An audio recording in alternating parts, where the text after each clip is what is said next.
Israeli হামলার মধ্যে চলছে ইরানের পরমাণু কর্মসূচি। ইসরায়েলকে নরক দেখানোর হুঁশিয়ারি। ইরানে আবারও ইসরায়েলি হামলা। বিজয়ের পথে ইসরায়েল, বললেন নেতানিয়াহু। এতক্ষণ শুনছিলেন সংবাদ শিরোনাম, এবারে বিস্তারিত।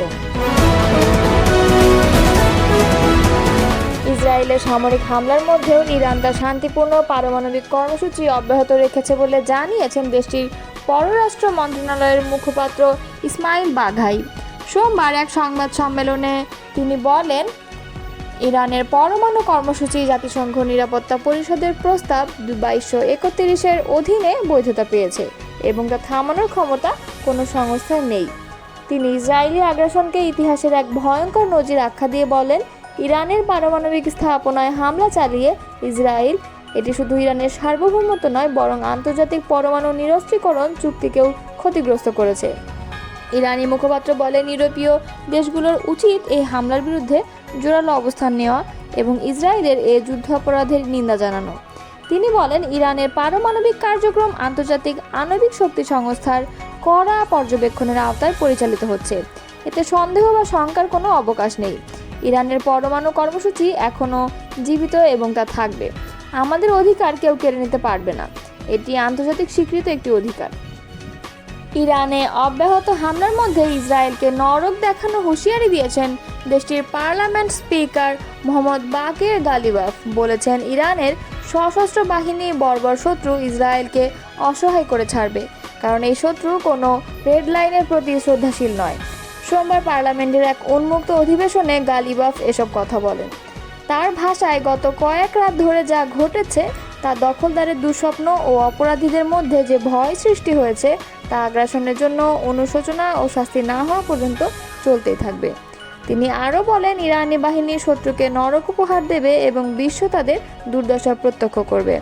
গালিবাফ জোর দিয়ে বলেন, আমাদের সবাইকে বুঝতে হবে যে আমরা এখন এক ব্যতিক্রমী পরিস্থিতির মুখোমুখি। আমাদের বর্বর শত্রু কোনো রকম নীতিগত সীমারেখা মানে না। চূড়ান্ত বিজয় নিশ্চিত, তবে এ পথে চড়াই উতরাই থাকবে, এটাই স্বাভাবিক। এমন পরিস্থিতিতে বিভিন্ন জাতিগোষ্ঠী ও মতাদর্শের ইরানি জনগণ এখন ঐক্যবদ্ধভাবে সশস্ত্র বাহিনীর পক্ষে দাঁড়িয়েছে বলে উল্লেখ করেন তিনি।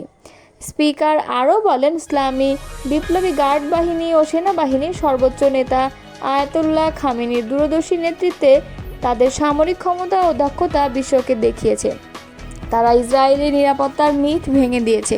তিনি এ সময় ঐক্যের আহ্বান জানিয়ে বলেন, শত্রুর হামলা একটি হাইব্রিড যুদ্ধের অংশ, যার কেন্দ্রে রয়েছে মনস্তাত্ত্বিক যুদ্ধ। বর্বর ইসরায়েলি শাসনের হুমকি আমাদের মধ্যে নতুন ঐক্য গড়ে তুলেছে। গালিবাফ জানান, শুক্রবার সন্ধ্যায় IRGC অপারেশন 2 প্রমিস 3 নামে প্রতিশোধমূলক অভিযান শুরু করে। এর কয়েক ঘন্টা আগে যুক্তরাষ্ট্রের সমর্থনে ইসরায়েল ইরানের পারমাণবিক কেন্দ্র, সামরিক অবকাঠামো এবং তেহরান সহ বিভিন্ন শহরের আবাসিক ভবনে ব্যাপক সামরিক হামলা চালায়। এই অভিযানের সূচনার আগে আয়াতুল্লাহ খামেনি এক টেলিভিশন ভাষণে বলেন, ইসরায়েলি শাসন ব্যবস্থা একটি নিকৃষ্ট শত্রু এবং ইসলামী প্রজাতন্ত্রের সশস্ত্র বাহিনীর প্রতিশোধের পর এটি অসহায় হয়ে পড়বে। এদিকে ইরানি সংবাদ সংস্থা তাসনিম জানিয়েছে, সোমবার বিকালেও ইরাক সীমান্তবর্তী ইলাম প্রদেশের মুসিয়ান শহরের পৌরসভার ফায়ার সার্ভিস ভবনে বর্বর হামলা চালানো হয়েছে। সংবাদ সংস্থা ফার্স জানিয়েছে, ওই অঞ্চলের একটি হাসপাতালেও বোমা বর্ষণ করা হয়েছে। দুটি সংবাদ মাধ্যমে ইরানের ইসলামী বিপ্লবী গার্ড বাহিনীর ঘনিষ্ঠ বলে পরিচিত। এদিকে হামলাকালে ইরানি বিমান প্রতিরক্ষা ব্যবস্থা ইসরায়েলের বেশ কয়েকটি ড্রোন গুলি করে ভূপতিত করেছে বলেও প্রতিবেদনে জানানো হয়। এই হামলার মধ্য দিয়ে ইরান ইসরায়েলের মধ্যকার পাল্টাপাল্টি হামলায় সংঘাত আরও চরমে পৌঁছেছে। তেহরান ও পশ্চিম ইরান জুড়ে বোমা হামলা এবং ক্ষেপণাস্ত্র হামলায় দেশটির নাগরিক অবকাঠামো ক্ষতিগ্রস্ত হওয়ার খবর আন্তর্জাতিক উদ্বেগ বাড়াচ্ছে। ইরানে আবার হামলা চালিয়েছে ইসরায়েল। দেশটির পূর্ব ও পশ্চিমাঞ্চলে এই হামলা চালানো হয়েছে। সোমবার ফার্স নিউজ এজেন্সির বরাতে আল জাজিরা এক প্রতিবেদনে এই তথ্য জানানো হয়েছে। ফার্স নিউজ এজেন্সি জানিয়েছে, পশ্চিম তেহরানের একটি সামরিক ঘাঁটিতে হামলা হয়েছে। ইসরায়েল এ অঞ্চলে সামরিক ঘাঁটিকে নিশানা করে হামলা চালিয়েছে। প্রতিবেদনে বলা হয়েছে, ইরানের গণমাধ্যমও পূর্বাঞ্চলে বিস্ফোরণের খবর জানিয়েছে। ইসরায়েলি সেনাবাহিনীর রাজধানীর কিছু অংশে হুমকি দেওয়ার পর এই হামলা হয়েছে। এর আগে ইসরায়েলের প্রতিরক্ষা মন্ত্রী হুঁশিয়ারি দিয়ে বলেন, তেহরানের বাসিন্দারা শিগগিরই এই হামলার মূল্য দেবে। ইসরায়েলি কর্তৃপক্ষ জানিয়েছে, ইরান রাতভর 100টিরও কম ক্ষেপণাস্ত্র নিক্ষেপ করেছে, তবে এর মধ্যে মাত্র 7টি ইসরায়েলে আঘাত হেনেছে। সামরিক এক মুখপাত্র জানান, ইসরায়েল ইরানের ওপর আকাশে আধিপত্য অর্জন করেছে এবং ইরানের 1/3-এরও বেশি সারফেস টু সারফেস ক্ষেপণাস্ত্র ধ্বংস করেছে। রয়টার্স জানিয়েছে, ইরানের ক্ষেপণাস্ত্র হামলায় এ পর্যন্ত ইসরায়েলের 24 জন নিহত হয়েছেন। নিহতদের সকলে বেসামরিক নাগরিক। অন্যদিকে ইসরায়েলের হামলায় ইরানে অন্তত 224 জন নিহত হয়েছে। এদিকে বিশ্বব্যাপী পারমাণবিক অস্ত্র বিস্তার রোধে গঠিত আন্তর্জাতিক চুক্তি নন প্রলিফারেশন ট্রিটি থেকে সরে যাচ্ছে ইরান। সোমবার দেশটির পররাষ্ট্র মন্ত্রণালয় জানিয়েছে, এনপিটি চুক্তি থেকে বের হয়ে যাওয়ার চিন্তাভাবনা করছে তারা। ইসরায়েলের বিমান বাহিনী তেহরানের আকাশের পূর্ণ নিয়ন্ত্রণ নিয়েছে বলে দাবি করেছে দেশটির প্রধানমন্ত্রী বেঞ্জামিন নেতানিয়াহু। সোমবার ইসরায়েলের মধ্যাঞ্চলের তেল নৌফ বিমান ঘাঁটি পরিদর্শনে গিয়ে এই দাবি করেছেন তিনি।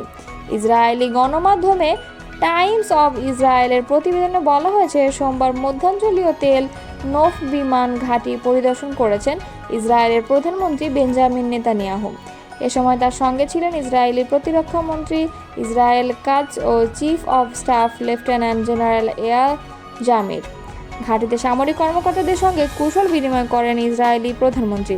সেখানে তিনি বলেন, ইসরায়েলের বিমান বাহিনী তেহরানের আকাশ নিয়ন্ত্রণ নিয়েছে। নেতানিয়াহু বলেন, আমরা পরমাণু ও ব্যালিস্টিক ক্ষেপণাস্ত্র হুমকি নির্মূল করার দুটি লক্ষ্য অর্জনের পথে এগিয়ে যাচ্ছি। তেহরানের বাসিন্দাদের উদ্দেশ্যে তিনি বলেন, তেহরান ত্যাগ করুন, আমরা পদক্ষেপ গ্রহণ করছি। ইসরায়েলি প্রধানমন্ত্রী বলেন, তেহরানের আকাশ নিয়ন্ত্রণে নেয়ায় আমরা এখন সেসব লক্ষ্যবস্তুতে আঘাত করছি যা ইরানি শাসক গোষ্ঠীর। এর বিপরীতে ইরানের অপরাধী শাসক গোষ্ঠী আমাদের সাধারণ নাগরিক, শিশু ও নারীদের হত্যায় মেতে উঠেছে। তিনি বলেন, ইসরায়েল তেহরানের সাধারণ মানুষকে আগে ভাগেই রাজধানী ত্যাগ করার আহ্বান জানিয়েছে, কারণ ইসরায়েলি বিমান বাহিনী রাজধানীর নির্দিষ্ট লক্ষ্যবস্তুতে হামলা করেছে। বিমান ঘাঁটিতে সৈন্যদের উদ্দেশ্যে বলেন, আপনাদের ধন্যবাদ। সৃষ্টিকর্তার সহায়তায় আমরা ইরানের বিরুদ্ধে পদক্ষেপ গ্রহণ করব এবং সফল হব। আমাদের বিজয় না হওয়া পর্যন্ত এগিয়ে যাব। ইরানের স্বাস্থ্য মন্ত্রণালয় বলছে, শুক্রবার থেকে শুরু হওয়া ইসরায়েলি হামলায় এখন পর্যন্ত দেশটিতে অন্তত 224 জন নিহত হয়েছে। অন্যদিকে ইরানের হামলায় ইসরায়েলে কমপক্ষে 2 জন নিহত ও আরও অনেকেই আহত হয়েছেন।